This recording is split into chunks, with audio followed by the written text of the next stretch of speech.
মাহফিল হয় এই মাহফিলটার আমি যত মাহফিল করেছি তার মধ্যে সম্ভবত এইটাই যে একেবারে কোনো ডিমান্ড ছাড়াই কোনো চাওয়া পাওয়া ছাড়াই একেবারে এখলাসের সাথে আসি। সুতরাং এই মাহফিলের কবুলিয়াত আল্লাহর কাছে আছে বলে আমি বিশ্বাস করি এবং আল্লাহ যেন কবুল করেন বলেন আমি।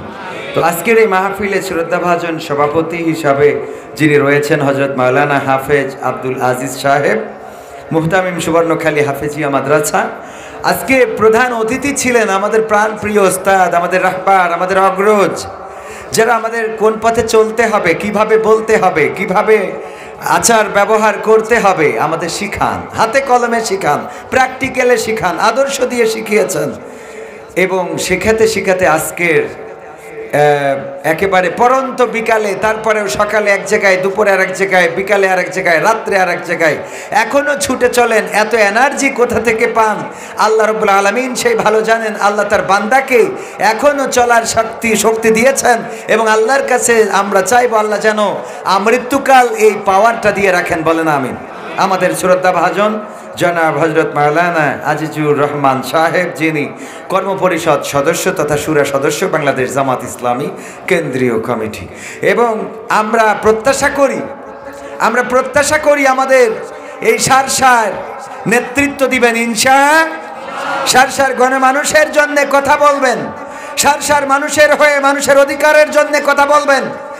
বঞ্চিত মানুষ, নিপীড়িত মানুষ, লাঞ্ছিত মানুষ, যারা বিচার পায় না, বিচারহীন অবস্থায় আছে, যারা খাবার পায় না, ক্ষুধার্ত আছে, যারা বস্ত্র পায় না, বস্ত্রহীন অবস্থায় আছে, তাদের পক্ষে কথা বলার জন্যে আল্লাহ রাব্বুল আলামিন আমাদের মুহতারাম মাওলানা আজিজুর রহমান সাহেবকে কবুল করে নিন বলেন আমিন।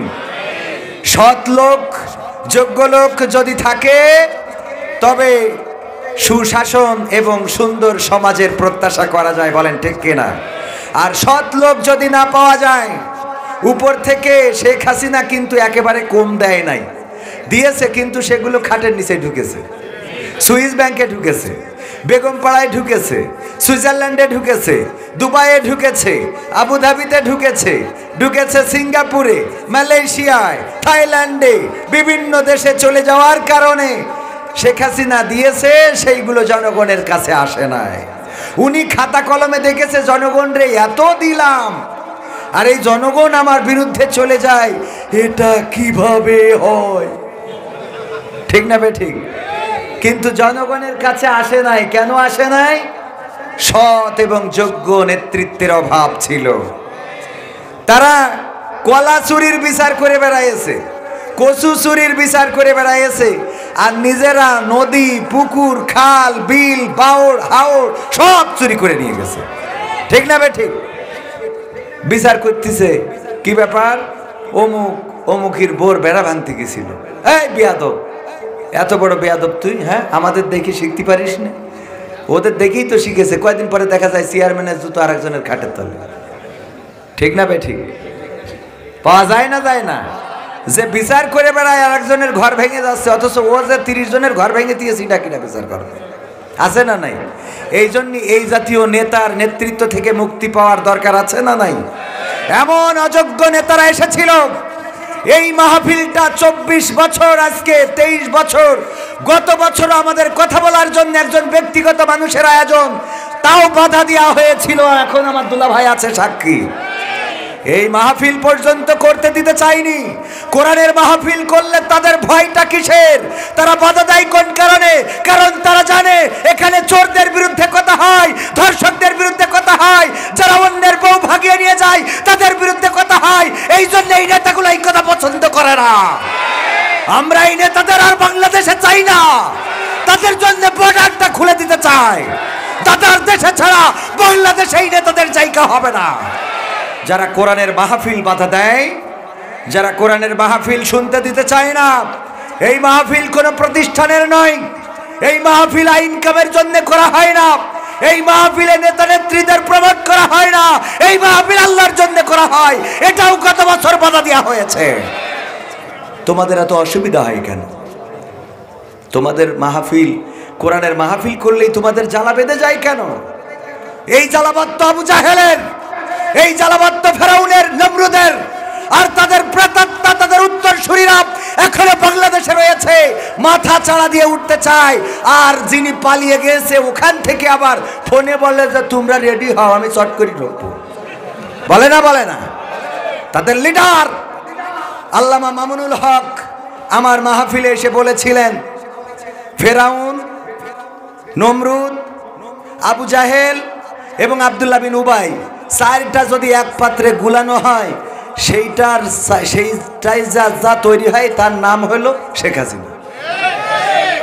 চারটা জিনিস এক পাত্রে গুলাইলে তার সমন্বয়ে কি হয়? আমার কথা না, কার কথা? আল্লামা মামুনুল হকের কথা।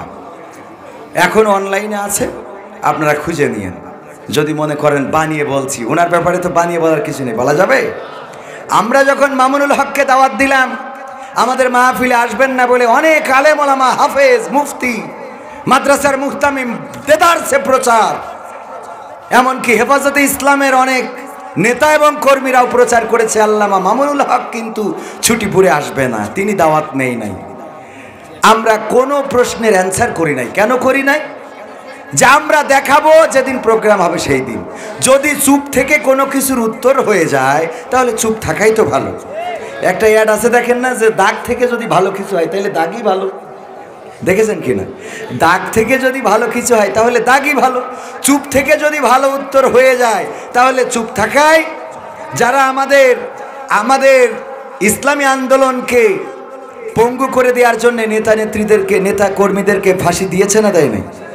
ফাঁসি দিল, জেল দিল, রিমান্ডে দিল, দেশ ছাড়া করলো। এরপরেও যখন স্বাদ মিটলো না 1 তারিখে বলল তোরা ডাইরেক্ট নিষিদ্ধ। করেছে না করে নাই? 1 তারিখে নিষিদ্ধ করে 1 সপ্তাহ যায় নাই, আল্লাহ বলল 5 তারিখের মধ্যে তোদের আমি নিষিদ্ধ না, আমার বাংলাদেশের জমিন থেকে বয়কট করলাম, তোদের স্থান দাদার দেশে ছাড়া হবে না। সত্য বললাম তো? এরপরেও যাদের শিক্ষা হয় না, এদের শিক্ষা আর ওই নীল নদের সুবাইনে ছাড়া হবে না। আজকেও একটা অনুষ্ঠান দেখলাম, বলছে যে আমার একটা রোগ হয়েছে, ডাক্তারের কাছে গেছে, রোগ হয়েছে। কি রোগ? ডাক্তার আমার খালি মনে হয় আগেই ভালো ছিল, আগেই এই রোগটা হয়েছে। যাই করি, পায়খানা ফিরতে গেলে মনে হয় আগেই তো ভালো ছিলাম, খাইতে গেলে মনে হয় আগেই তো ভালো ছিলাম। ডাক্তার এই যে আগেই ভালো ছিলাম এর একটা চিকিৎসার একটু ব্যবস্থা করেন। আমি যাই করছি খালি মনে হচ্ছে আগেই তো ভালো ছিলাম। ডাক্তার বলছে এর ওষুধ আছে আমার কাছে, অসুবিধা নেই। প্রেসক্রিপশনে লিখে দিয়েছে, ওই হাঁসের ডিম মুরগির ডিম দিলে হবে না, আমার দুলে ভাইয়ের ডবল কুসুমের ডিম আছে, ও দিলেও হবে না, ডাইরেক্ট রাজহাঁসের ডিম দেওয়া লাগবে।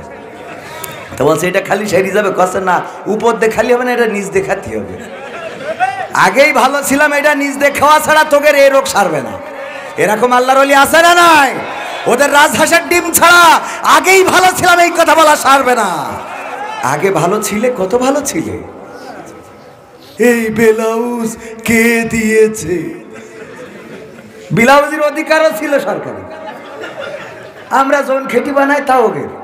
এই ফোন কে দিয়েছে? বাপ বিদেশে কষ্ট করে খেটে টাকা পয়সা ইনকাম করে ফোন একটা পাঠাইতেছে, বিদেশ থেকে অনেক কষ্ট করে এয়ারপোর্টে আনতেছে, আবার লেগেছে ট্যাক্স। লেগেছে না লাগে নাই? আবার ট্যাক্স, এই শীতে আবার সেই ওই দেশে অন করিল না, এই দেশে আবার অন হচ্ছে না, আবার যশোরে নিয়ে যেয়ে খুলতে যেয়ে আবার সেই মিস্ত্রি দিতে হইল কত টাকা। দেওয়ার পরে হঠাৎ করে আমার কাকা বলছে এই মোবাইল কে দিয়েছে? তোর আব্বা দিয়েছে। শয়তান কোথাকার। মোবাইল বাপ কিনে বিদেশ থেকে পাঠাইলো কষ্ট করে, বাপের পরনে ছেঁড়া লুঙ্গি, ছেঁড়া প্যান্ট, ছেঁড়া জামা কাপড়, কাজ করতে করতে মাথার ঘাম পায়ে পড়ে, আর মোবাইল দেয় সরকারে। পাইছেন কেউ? একজনও পাইছিলেন সরকারের মোবাইল? পাইছিলেন কি? ফোন খালি মাঝে মাঝে একটু কল দিয়ে বলতো আমি শেখ হাসিনা বলছি তোরা ভালো থাকিস। আমাদের কাছে কল আসতো না? হ্যাঁ। যাই হোক, আমরা এই কথা কেন বললাম? নেতার প্রয়োজন এমন যেই নেতা জনগণের অধিকার বুঝে দিবে। ঠিক না বে ঠিক? আল্লাহর নবী এমন একটা সমাজ প্রতিষ্ঠা করলেন। আমরা রাসূলের সাহাবীদের কথা তো বাদই দিলাম, ইসলামের দ্বিতীয় খলিফার নামে নাম ওমর বিন আব্দুল আজিজ, যাকে দ্বিতীয় ওমর বলা হয়। নাম শুনেছেন না শোনেন নাই? ওমর বিন আব্দুল আজিজ এমন একজন নেতা হয়ে গেল, যেই নেতা সন্তান গেল রাষ্ট্রীয় ভবনে, বঙ্গভবনে যাওয়ার পরে দেখে খুরমা রয়েছে, একটা খেজুর নিয়ে গালের মধ্যে মুখের মধ্যে ভরেছে। ওমর বিন আব্দুল আজিজ বললেন, বাবা খুরমাটা বের করো। সন্তান বের করতে চাইল না। ছোট মানুষের সামনে যদি কাঠি লজেনটা ধরেন, এই কাঠি লজেন সে মুখে দিবে না। এটা যদি বলেন দিয়ে দাও, দিতে চাইবে না। তেমন খুরমাটা দিতে চাইল না। ওমর বিন আব্দুল আজিজ আঙ্গুলটারে মুখের মধ্যে ঢুকাইয়ে বাঁকা করে বের করে আনলেন। ছোট বাচ্চাটা কাঁদতে কাঁদতে মায়ের কাছে চলে গেল। ওগো মা, আমি একটা খুরমা মুখে ভরেছিলাম, আমার বাবা সেটা আঙ্গুল ঢুকিয়ে বের করে নিয়েছে। যখন সন্ধ্যাবেলা রাষ্ট্রীয় কাজ শেষে বাড়ি ফিরলেন, বেগম বললেন, ওগো ওমর বিন আব্দুল আজিজ, তোমার এই রাষ্ট্র চালানোর কোনো দরকার নাই। কেন দরকার নাই? কেন রাগ করলে গো বেগম? রাগ করবে না কেন? এই রাষ্ট্র কেন চালাও? তুমি এই রাষ্ট্রের প্রেসিডেন্ট, তুমি খলিফা, অথচ তোমার সন্তান একটা খুরমা মুখে দিয়েছে, আর সেই খুরমাটা তুমি আঙ্গুল ঢুকাই বাঁকা করে বের করে নিয়েছো। এমন প্রেসিডেন্ট তোমার হওয়ার দরকার নেই, সেটা ছেড়ে দিয়ে তুমি ভ্যান চালাই খাও। এরকম আমাদের নারীরা বলে না? মাস্টারি করেন কিন্তু বেতন পান না, এমপিও ভুক্ত হয় নাই, এর থেকে ভ্যান চালাতে যাও তুমি। বলে না? আচ্ছা, মাস্টারও ভ্যান চালাতে পারে, বেতন না পালেও তো একজন মাস্টার, এটা তো বোঝা লাগে ভাই। আমাদের মা বোনদেরও যা হয়েছে, মানে টাকা দিলি ও কি করি দিয়েছে, ও সুদ খাই দিয়েছে না ঘুষ, ওতে তো টাকা দিলি হয়েছে। কথা কয় না, টাকা পাইলেই হয়। কোথা থেকে আনলো, চুরি করে আনলো না ডাকাতি করে আনলো, এটা দেখার বিষয় না। তুমি যে টাকা দিতে পারে না, বিদেশে থাকে, হক হালাল ভাবে চলে, টাকা পাঠায় কম। আর একজন বিদেশে থাকে, দুর্নীতি করে, 2 নম্বরই করে, বসের টাকা মেরে খায়, সে টাকা পাঠায় বেশি। ও ফোন দেবে, কয় তোমার বিদেশ থাকতে কয় কিনা। বলে না? নীতির পথে থাকলে কি বেশি ইনকাম করা যায়? না, যায় না ভাইরা আমার। ওমর বিন আব্দুল আজিজের বেগম সাহেবা যখন বলল, রাষ্ট্রীয় ক্ষমতা ছেড়ে দাও, প্রেসিডেন্ট হওয়ার দরকার নাই, কারণটা কি? কারণ হলো তুমি সন্তানের মুখ থেকে খুরমাটা কেন বের করে নিয়েছো? ওমর বিন আব্দুল আজিজ বললেন, ওগো আমার স্ত্রী, তুমি কি জানো না, ওই রাষ্ট্রের মধ্যে যেই খুরমাগুলো এসেছে সব রাষ্ট্রীয় সম্পদ, ওটাই বাইতুল মাল বা ওটাই রাষ্ট্রীয় বিভিন্ন জায়গা থেকে ট্যাক্স ভ্যাট হিসাবে এসেছে। ওই খুরমায় আমার কোনো অধিকার নাই, ওটা জনগণের অধিকার, জনগণকেই বুঝিয়ে দিতে হবে। সুতরাং এই খুরমা আমার সন্তান খাবে, আর কিয়ামতের ময়দানে আমার বিচারের কাঠগড়ায় দাঁড়ানো লাগবে যে তোমার সন্তান রাষ্ট্রের একটা খেজুর অন্যায়ভাবে খেয়েছিল, খুরমা খেয়েছিল, তার কৈফিয়ত দাও। বলো বেগম, এই দুনিয়ার এইটুকু কষ্টের বিনিময়ে কি ওই পরকালের মুসিবত থেকে মুক্ত থাকা ভালো নাকি খারাপ? বেগম সাহেবা বলল, আমার ভুল হয়েছে, যেহেতু এতটা স্বচ্ছ সৎ তুমি, সুতরাং তোমার সৎ থাকাটাই আমি অ্যাকসেপ্ট করব। ওগো আমার ভাইয়েরা, শুধু তাই নয়, ওমর বিন আব্দুল আজিজের কাছে একবার এক বন্ধু আসলো গল্প করার জন্য। গল্প করছেন, রাতের অন্ধকারে কথা বলছেন। ওমর বিন আব্দুল আজিজ আলোতে কথা বলছেন, ল্যাম্প ধরানো অথবা সেই সময় যে মশাল বাতি ধরানো। কথা বলতে বলতে যখন ওনার কাজ শেষ হয়ে গেল, লম্পটা বন্ধ করে দিলেন, ল্যাম্পটা বন্ধ করে দিলেন। তারপরে বললেন, বলো এবার কি জানতে চাও, বলো। জানা শুরু করলো।